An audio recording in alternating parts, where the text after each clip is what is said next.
تصريح صبري أوك المثير للجدل: الرسائل تهديد مجهولة تبعث لقائدنا في إمرالي. خلال لقاء له في برنامج خاص على قناة الباكيكا ستيرك تيفي، قيم صبري أوك أحد كبار قادة الباكيكا وعضو المجلس التنفيذي لمنظومة كاجاكا الوضع الصحي لزعيمهم المسجون في إمرالي عبد الله أوجلان. تضمن لقاء أوك العديد من التناقضات، فقد ادعى أن هناك عزلة شديدة على أوجلان، كما دعا الكرد إلى الخروج إلى الساحات من أجل آبو كما انتفض الشعب في فرنسا. هذا وتضمنت دعوة أوك هذه تناقضات ومفارقات جلية. من أين حصلت الباكيكا على تفاصيل هذه المعلومات؟ في البداية زعم أوك أنهم لم يتواصلوا مع عبد الله أوجلان طيلة 28 شهرا، ثم التفت فجأة لينشر معلومات جديدة وغاية في السرية حول أوجلان، حيث سلط صبري أوك الضوء على أن الدولة التركية وإدارة إمرالي تبعثان برسائل تهديد مجهولة المصدر والعنوان للقائد آبو، وأن هذه الرسائل تضمنت هذه العبارات: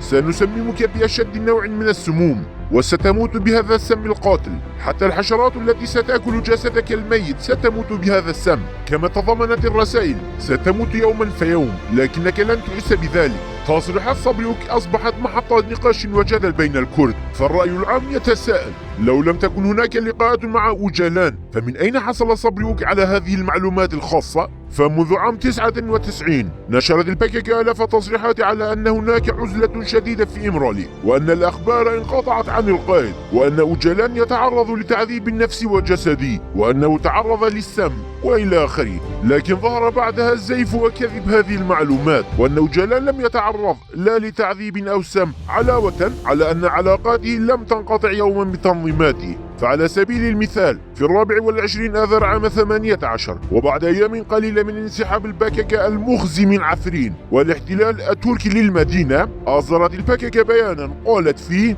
هناك اتفاقية استراتيجية بين تركيا وروسيا، وتوجه وفد إلى إمرالي من أجل وقف المقاومة في عفرين. مع العلم أن مثل هذه المعلومات من المحال أن تصل للباكيكا إلا عن طريق قنوات رسمية للدولة.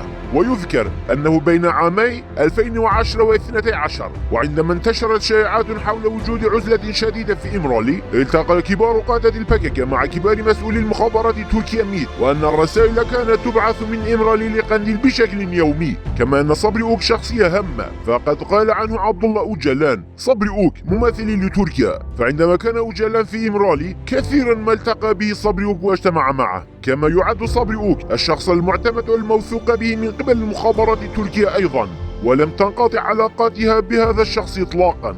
فصدق من قال: صبري أوك ورجل المخابرات التركية داخل الباكيكا. كما توثق أن صبري أوك توجه لروجافا كردستان عام 17 وعقد اللقاءات مع المخابرات التركية. لهذا السبب من المستبعد أن تكون التناقضات في كلام أوك أخطاء توهمية، وإنما هي مؤشر على أن القنوات بين الباكيكا والدولة التركية باتت مفتوحة ومستمرة، ولكنها أخفيت وحجبت هذه المرة عن الرأي العام.